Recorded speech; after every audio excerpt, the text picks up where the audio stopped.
Dan sekarang insyaallah coba kita lihat lebih dalam bab yang disebutkan oleh penulis, babun wujubul kafarah ala man harrama imra'atahu walam yanwi at-talaq. Bab wajibnya bayar kafarah untuk orang yang melakukan ilak, mengharamkan istrinya, walam yanwi at-talaq, sementara dia tidak punya talak. Hadis Ibnu Abbas radhiyallahu anhuma qala fil harami yukaffiru wa laqad kana lakum fi rasulillahi uswatun hasanah. Ibnu Abbas mengatakan, untuk lelaki yang mengharamkan istrinya maka dia harus membayar kafarah. Wa qala, Allah berfirman, laqad kana lakum fi rasulillahi uswatun hasanah, di Rasulullah ada teladan yang baik. Bagaimana ceritanya? Lihat di bawahnya. Hadis dari Aisyah radhiyallahu anha bahwa Nabi sallallahu alaihi wasallam kana yamkuthu inda Zainab ibnati Jahshin wa yashrabu indaha asala. Nabi sallallahu alaihi wasallam berada di tempat Zainab dan beliau minum madu di tempatnya Zainab. Fatawasat ana wa Hafsah, kata Aisyah, maka aku dan Hafsah bersekongkol. Tawasaw, ya tawasaw maknanya apa? Saling berwasiat, kita janjian. Anna ayyatana dakhala alaiha an-nabiyyu sallallahu alaihi wasallam, siapapun di antara kita yang ditemui oleh Nabi sallallahu alaihi wasallam, faltaqul, maka ucapkan kalimat, inni ajidu minka riha maghafir, aku mencium aroma maghafir. Akalta maghafir, apa maghafir? Ya. Maghafir bentuk jamak dari maghfur. Ibnu Qutaimah mengatakan huwa samghun khulwin lahu raihatun kariha, manisan yang punya aroma tidak sedap. Maksudnya adalah madu, ya, maunya untuk nyindir madu. Kayaknya ada aroma maghfir nih. Apa Nabi SAW tadi kalau terus terang, apakah tadi minum madu? Kan kayaknya vulgar banget, ya. Maka dengan kata sindiran, kok kayaknya ada aroma maghfir? Akaltal maghfir, apakah anda tadi minum maghfir? Fadakhala ala ihdahuma, saat Nabi sallallahu alaihi wasallam menemui salah satu di antara Aisyah atau Hafsah, faqalat lahu dzalik, maka dia menyampaikan kalimat itu. Faqala, kemudian Nabi sallallahu alaihi wasallam mengatakan, la, aku enggak makan maghfir, bal syaribtu asala, tapi aku minum madu inda Zainab ibnati Jahsh, madu yang dimiliki oleh Zainab bintu Jahsh. Walan a'uda lahu, dan aku tidak akan kembali minum madu. Fanazalat, kemudian Allah turunkan firman-Nya di surat At-Tahrim, ya ayyuhan nabiyyu lima tuharrimu ma ahallallahu lak, wahai Nabi, kenapa engkau haramkan apa yang Allah halalkan untukmu, sampai pada kalimat in tatuba ilallahi, kalau kalian berdua yaitu Aisyah dan Hafsah bertobat kepada Allah, faqad sagat qulubukuma, sampai pada kalimat wa id asarran nabiyyu ila ba'di azwajihi haditha, ingatlah ketika Nabi menyampaikan secara rahasia sebagian pembicaraan dengan sebagian istri beliau, yaitu kalimat bal syarabtu asala, aku minum madu. Baik. Jadi diawali dari sejarah yang pernah dialami oleh Nabi sallallahu alaihi wasallam. Dan nikah belum, Mas? Sudah berkeluarga? Sebelahnya? Sudah. Pernah berantem enggak? Gini. Masya Allah. Baik, belakangnya. Oh, sebelah kanan kirinya semuanya ya. Pasti pernah punya masalah dengan keluarga. Suami istri yang berantem wajar atau wajar? Wajar ya. Jadi ada masalah keluarga, apa ini? Wajar. Wajar ya? Wajar nggak? Wajar. Baik, pernah? Wah itu karena piye? Oh pernah ya. Artinya wajar saja orang punya masalah keluarga. Yang bermasalah apa? Ketika masalah keluarga ini berujung kepada kezaliman. Inilah masalah. Baik suami mendolimi istri atau istri mendolimi suami. Kalau sampai pada titik salah satu mendolimi yang lain, maka berujung dosa. Kalau sebatas ada masalah keluarga, ini wajar. Nabi Ibrahim punya masalah dengan keluarganya. Nabi Muhammad sallallahu alaihi wasallam juga punya masalah dengan keluarganya. Para sahabat juga punya masalah dengan keluarganya. Dan itu wajar. Sehingga setingkat keluarga para nabi ada masalah, apalagi selain nabi. Dari sinilah keberadaan masalah keluarga. Satu, tidak menurunkan kredibilitas seseorang. Kita boleh sebut muru'ah. Bapak pernah dengar istilah muru'ah, Pak? Kehormatan, kredibilitas seseorang. Sehingga manusia mulia tetap mulia walaupun beliau pernah punya masalah dengan keluarganya. Beberapa wanita diceraikan oleh Nabi Muhammad sallallahu alaihi wasallam. Dan beliau tetap manusia mulia. Demikian pula yang terjadi pada para sahabat. Sebagian di antara mereka punya masalah keluarga, termasuk antara Ali bin Abi Thalib dengan Fatimah. Yang kedua, banyak orang takut menikah. Banyak orang takut menikah karena hantu masalah. Ada nggak yang kayak gini, Pak? Banyak ya. Sehingga beberapa jomblo yang sampai usianya 29 tahun, 27 tahun, 26 tahun, itu tolong jangan biarkan saja beliau. Jadi kru pengecualian dalam hal ini, tidak termasuk kru. Walaupun kru kita masih jomblo ya. Jadi banyak di antara keluarga itu mereka atau remaja-remaja mereka takut nikah karena ini. Nanti kalau nikah ada masalah. Ya, kalau kamu mau keluarga tanpa masalah, ya, sampai tuir gak bakalan rabi, ya. Sampai tua dia gak bakalan nikah. Karena yang namanya masalah itu hampir ada di setiap keluarga. Kalau mau punya keluarga bebas masalah mustahil. Makanya tolong dimotivasi ya. Kata kunci agar remaja itu tidak takut nikah karena masalah, hantu masalah ini ya. Ini jadi masalah tersendiri. Berikan penguatan tawakal. Berikan penguatan tawakal. Sudah nggak usah takut. Semua keluarga pasti punya masalah. Sampai pun keluarga para nabi, dia punya masalah. Maka jangan sampai gara-gara takut punya masalah menyebabkan orang itu jadi takut untuk nikah. Yang ketiga,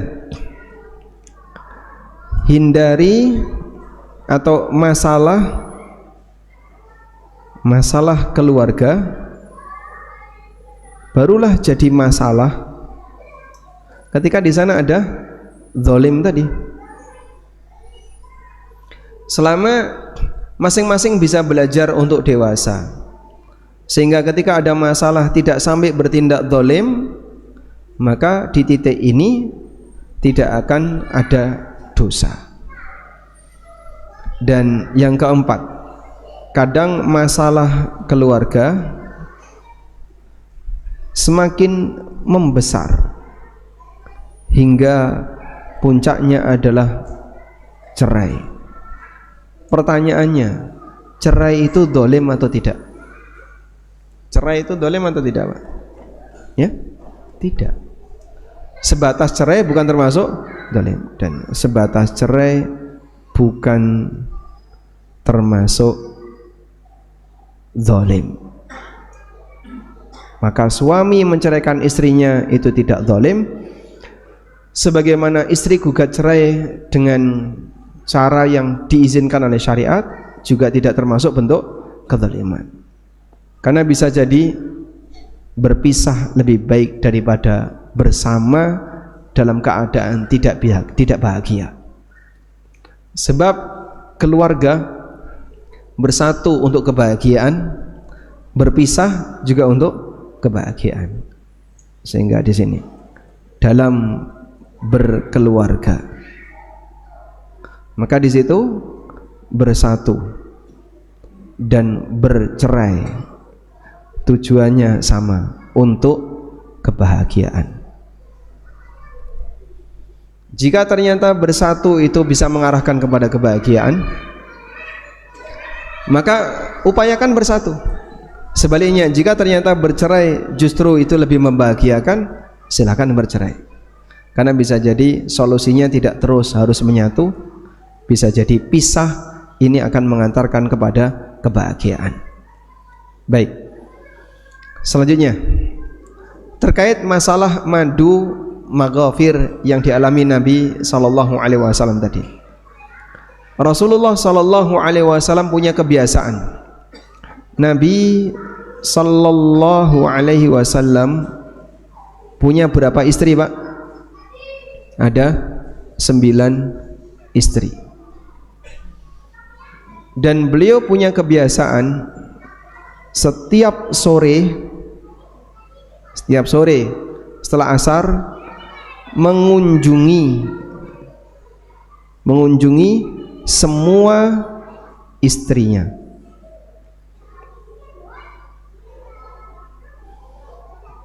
Sehingga bergiliran masuk ke rumah Aisyah, ganti masuk ke rumah Hafsah, ganti masuk ke rumah Zainab, ganti masuk ke rumah ini, masuk ke rumah ini. Karena rumahnya berdekatan. Ini kalau jauh sunnah yang hilang ini, Pak. Tapi kalau berdekatan memungkinkan. Nabi SAW memasuki rumah istrinya secara bergiliran. Istri 1, istri 2, istri 3, sampai yang terakhir adalah istri yang mendapatkan jatah di malam itu. Lalu yang terakhir di mana tadi? Istri yang dapat jatah. Dari sinilah para istri Nabi SAW jadi tahu apa yang sedang terjadi pada Rasulullah SAW setiap hari. Oh, hari ini beliau puasa, hari ini beliau tidak puasa. Sehingga kebiasaan puasa Nabi SAW Aisyah tahu. Walaupun jatah gilir Aisyah per berapa hari sekali? Beliau dapat 2 hari, berarti per 8 hari sekali. Walaupun jatah gilir Aisyah kalau dibuat rata-rata kan berarti per 8 hari sekali. Sehingga ada yang dapat gilir 9 hari sekali, muter 9 hari baru ketemu malam harinya. Karena di malam-malam yang lain beliau sedang bersama istri yang lain. Baik, walaupun terkadang Nabi SAW pernah menggilir seluruh istrinya semalam, dan satu istri satu mandi. Dengan istri 1 mandi, pindah ke istri 2 mandi, pindah istri 3 mandi. Manusia biasa nggak bisa. Ya, kalau manusia biasa ya bisa lumpuh ya. Ya, betul Mas Mitra? Hah? Oh, masuk angin. Manusia biasa nggak bakalan sanggup itu, bisa lumpuh. Kemarin sempat ada berita ya, ada lelaki Afrika yang punya 6 istri. Nah, saat dia sedang bermain dengan salah satu istrinya, ketahuan istri yang lain. Nah, akhirnya istri yang lain gerbek dia, minta diberi jatah yang sama di waktu yang sama. Akhirnya gantian. Istri itu berikutnya sampai istri yang keempat, dia menghembuskan nafas terakhir, mati. Terus 6 istri ini kabur, jadi buron, karena melakukan tindak kriminal, terhitung memperkosa suami, mati. Ini bagian dari keajaiban dunia ya. Ada lelaki yang mati gara-gara kehabisan energi karena dia harus melayani beberapa wanita ya. Baik. Nah, saat Nabi SAW saat bersama Zainab itu disuguhi apa? Madu. Nah, disinilah beliau jadi lebih lama, sehingga jadinya lebih lama. Biasanya cuman mampir sebentar, pindah ke istri yang lain, pindah ke istri yang lain. Lah ini kok di tempat Zainab lama? Kalau mungkin bahasa agak kasar dikit, kecantol di tempatnya Zainab agak lama. Kok di tempatnya Zainab agak lama? Nah, maka Aisyah dan Hafsah curiga. Di saat itulah mereka kemudian sempat janjian ya, kalau nanti Nabi SAW datang, tanya, inni ajidu riha maghafir, aku kok mencium bau maghafir, apa anda makan maghafir? Maksudnya apa? Madu. Sampai Nabi SAW bersumpah untuk tidak minum madu. Lalu saat Nabi SAW bersumpah, Nabi Sallallahu Alaihi Wasallam bersumpah tidak minum madu. Nah, ketika itu kemudian Allah Subhanahu wa taala wajibkan untuk bayar kafarah. Allah wajibkan untuk bayar kafarah. Karena bersumpah untuk tidak mengkonsumsi sesuatu yang halal disebabkan karena emosi, maka sumpah itu harus dibatalkan dan kemudian dibayarkan kafarah. Baik.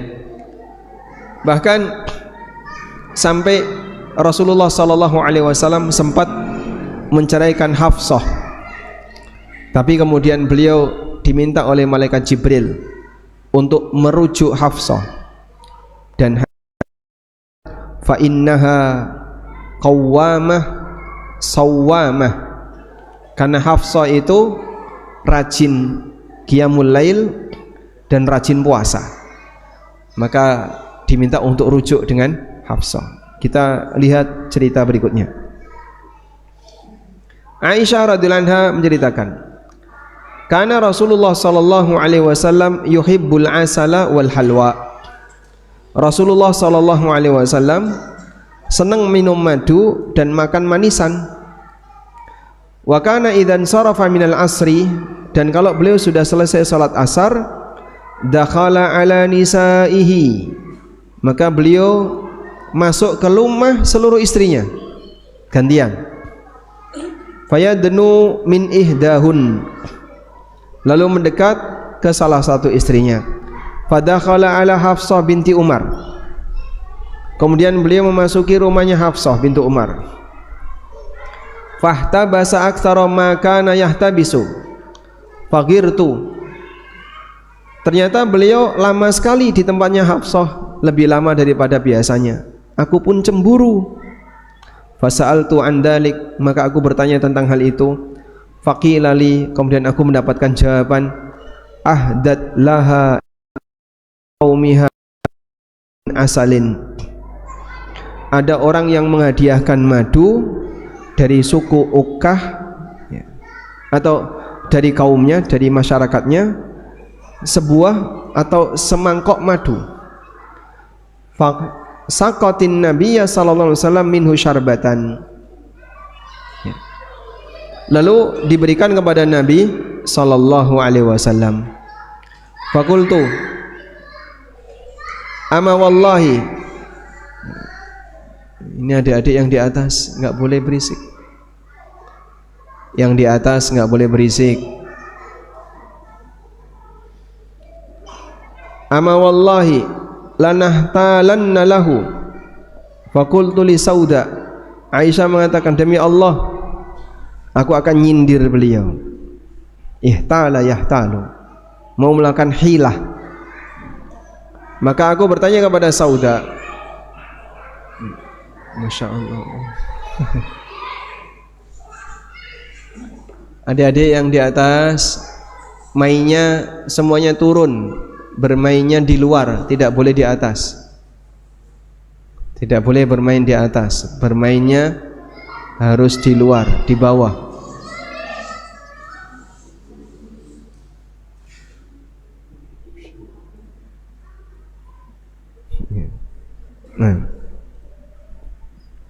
Fakultu li Sauda binti Zam'ah, maka aku sampaikan kepada Sauda bintu Zam'ah, innahu sayadnu minki fa idza dana minki faquli. Nanti Nabi SAW akan mendatangimu. Kalau beliau datang kepadamu, sampaikan, akal tamaghafir, apakah tadi anda makan maghafir? Fa innahu sayaqulu laki la, pasti beliau akan menjawab tidak. Faquli lahu ma hadhir rihul lati ajidu minka, terus ini aroma apa kok saya mencium aroma dari anda? Fa innahu sayaqulu laki, pasti Nabi sallallahu alaihi wasallam akan menjawab, saqatni Hafsah syarbata asalin, tadi Hafsah memberikan kepadaku minuman madu. Faquli lahu, maka ucapkan seperti itu.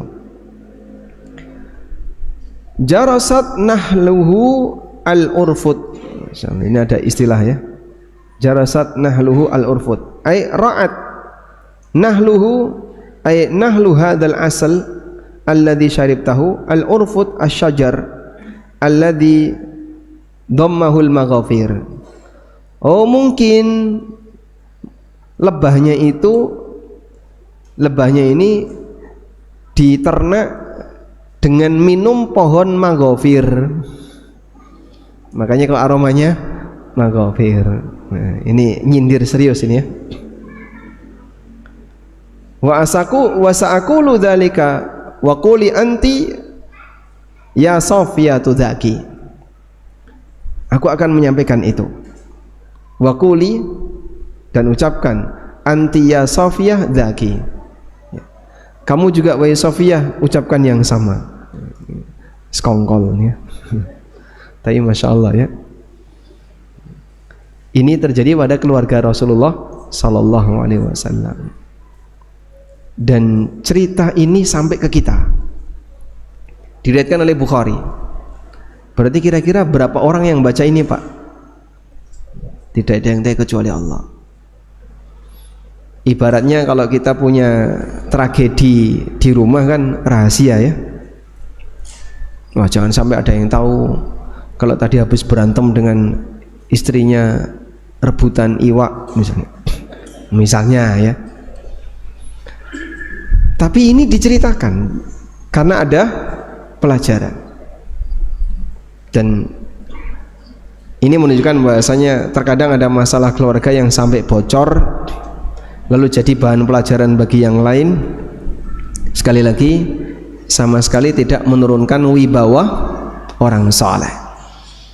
Qalat taqulu Saudatu fa wallahi ma huwa illa an qama 'alal bab fa aradtu an ubadiyahu bima amaratni bihi farakan minki. Aisyah mengatakan, Sauda menyampaikan, demi Allah, ma huwa illa an qama 'alal bab, ternyata beliau sudah berdiri di pintu. Fa aradtu an ubadiyah, maka aku ingin an ubadiyah. Di sini ada keterangan enggak?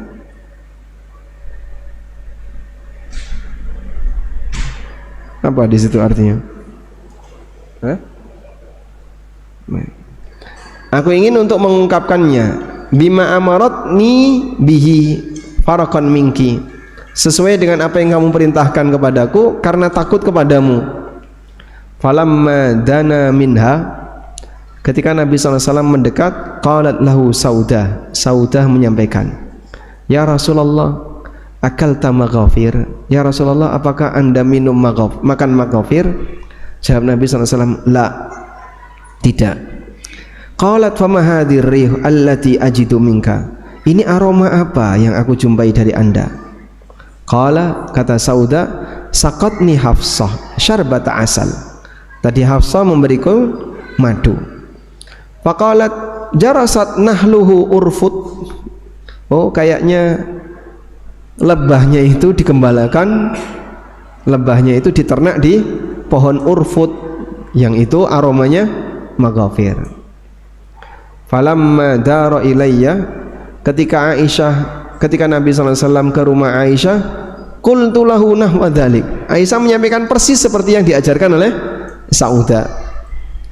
Falamma dara ila Safiyah, ketika Nabi SAW mampir ke rumah Safiyah, qalat lahu mithla dzalik, beliau menyampaikan sama seperti yang diajarkan oleh Saudah.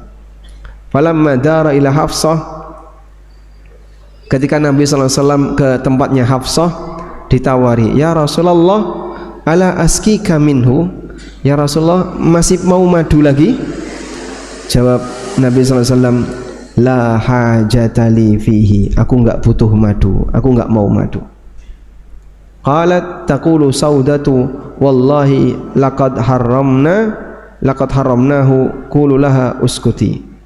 Kata Aisyah, Saudah bilang, demi Allah, laqad haramnahu, kita telah mengharamkan beliau untuk minum madu.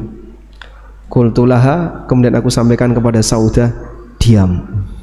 Nah, baik, sampai di sini terjadi masalah di rumah tangga Rasulullah SAW, bahkan cerita itu sampai tiba ke kita, dan ternyata penyebabnya apa? Penyebabnya apa? Cemburu. Ya, bukan masalah madunya, tapi masalah cemburunya. Karena kok nggak pindah-pindah dari tempatnya Hafsah. Cerita kedua beda dengan yang pertama, sehingga ada yang meriwayatkan itu Hafsah dan ada yang meriwayatkan itu Zainab. Yang masyhur itu Zainab, karena Nabi SAW sampai menceraikan Hafsah karena sempat Hafsah ini juga ikut dalam kerjasama tadi di antara para ummahatul mukminin, dan salah satu di antara faktornya para ummahatul mukminin terbagi menjadi dua kubu, kubu Aisyah dan kubunya Zainab. Ya. Maka dua kubu ini saling tidak akur. Ya. Ini kalau jumlahnya banyak ya, jadi 4 itu bisa berkubu-kubu, Pak. Kalau cuma 1 ya, istri sama anak-anak saja kubunya. Ya. Wallahu a'lam. Baik.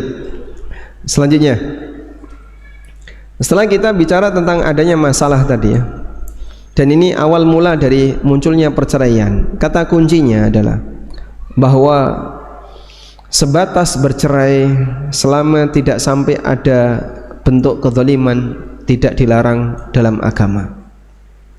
Selanjutnya, macam-macam cerai sudah belum kemarin? Sudah ya? Sudah. Sudah, sampai mana ini? Dilihat dari kalimatnya ada nggak? Dilihat dari kalimatnya. Kita lanjutkan ya, mungkin sebagai tambahan catatan kemarin. Dilihat dari kalimatnya, di sana ada cerai yang disebut dengan talak sharih. Sharih itu artinya apa? Tegas.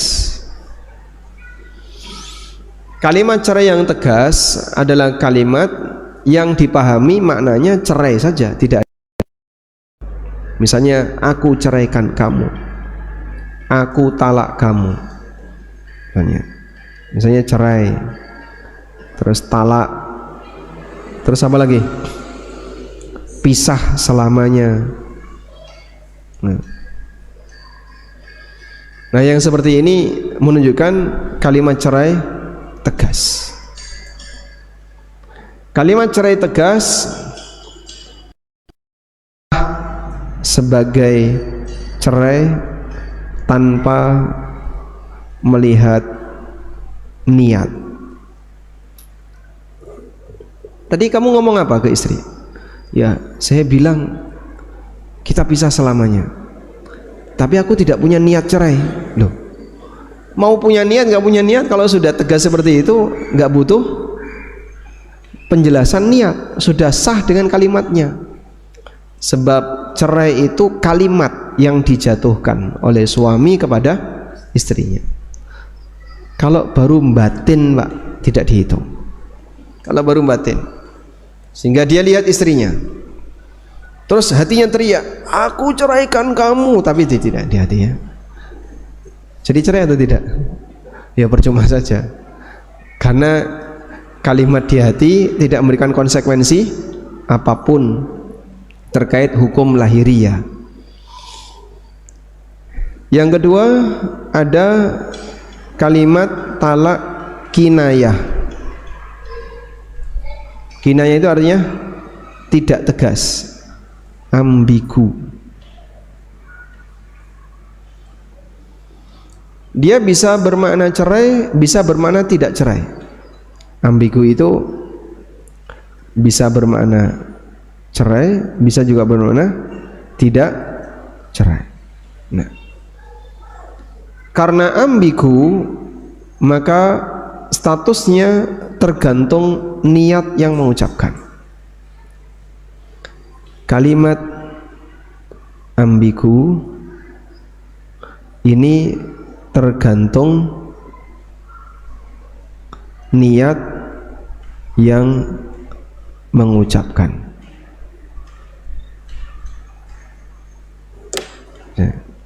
Jadi misalnya, nih bawa, diambil sama temennya. Ini bawa, diambil sama temennya. Ada berapa kemungkinan makna itu? Bisa maknanya titip, bisa maknanya memberi, bisa maknanya suruh beli, bisa maknanya apa lagi? Suruh minum. Sehingga ada banyak kemungkinan makna. Nih, saya disuruh bawa ini, maksudnya apa? Ya buat kamu. Berarti apa itu? Hibah. Kalau saya disuruh bawa, ya bayaran. Berarti maksudnya suruh beli. Ada orang kadang gelar dagangan, terus ada pembeli, ya sedang milih-milih. Wes iki wae sampean gawa. Lho karepe piye iki? Ya bayaran. Berarti apa itu? Suruh beli. Tapi ini udah ke bawah aja. Maksudnya apa? Gratis buat kamu. Apa namanya? Hibah. Paham ya? Sehingga yang tidak jelas dan ambigu ini kembali kepada niat pelaku.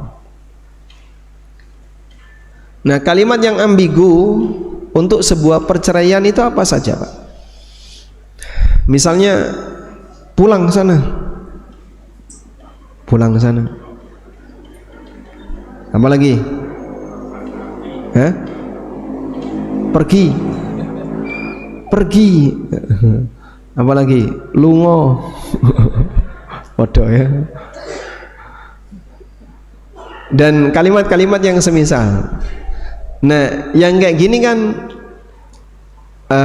ada banyak maksud. Bisa maksudnya adalah menceraikan, bisa maksudnya adalah tidak menceraikan. Aku kembalikan kau. Aku kembalikan kamu ke orang tuamu. Ku antar kau.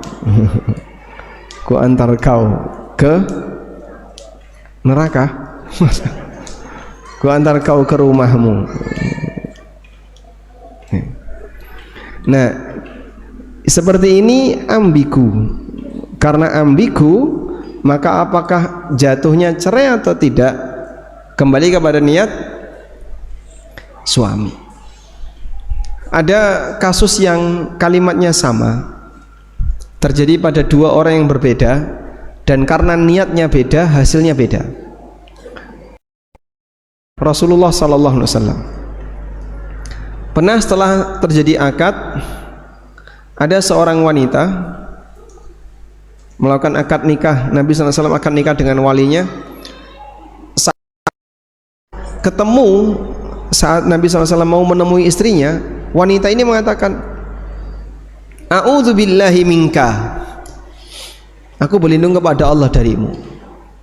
Spontan Nabi SAW mengatakan, laqad udti bi'adzim, engkau telah minta perlindungan kepada zat yang maha agung. Ilhaqi bi ahlik, silakan kau pulang ke rumah orang tuamu. Dan maksud beliau cerai. Kasus yang kedua dialami oleh Ka'ab bin Malik. Saat Ka'ab bin Malik diboikot oleh Rasulullah SAW dan para sahabat, Ka'ab bin Malik, istri Ka'ab juga diperintahkan jangan menyapa Ka'ab. Kemudian Ka'ab bingung, apa yang harus aku lakukan dengan istriku? Ilhaqi bi ahlik, silakan kau pulang ke rumah orang tuamu. Tapi niatnya Ka'ab bukan untuk cerai, ya nyuruh pulang sebagaimana umumnya orang nyuruh pulang, nanti balik lagi kalau sudah selesai pemboikotan. Disitulah kalimat yang ambigu, suami. Dan ingat, karena ini rahasia suami, maka hukum sah dan tidaknya kembali kepada kejujuran suami. Bisa jadi dia terus ngasih jawaban, aku tidak bermaksud menceraikan, padahal hatinya bermaksud menceraikan, sehingga sejatinya sah cerai. Tapi suami mengingkari, aku tidak ada niat untuk itu kok. Ya memang secara hukum lahiriah tidak dihukumi cerai, tapi ingat di sini ada hukum yang nanti akan dipertanggungjawabkan di akhirat, disebabkan karena suami tidak jujur. Wallahu a'lam. Walhamdulillahirabbil alamin. Demikian, semoga bermanfaat. Wassallallahu ala nabiyyina Muhammadin wa ala alihi wa sahbihi wasallam. Wa akhiru da'wana alhamdulillahirabbil alamin.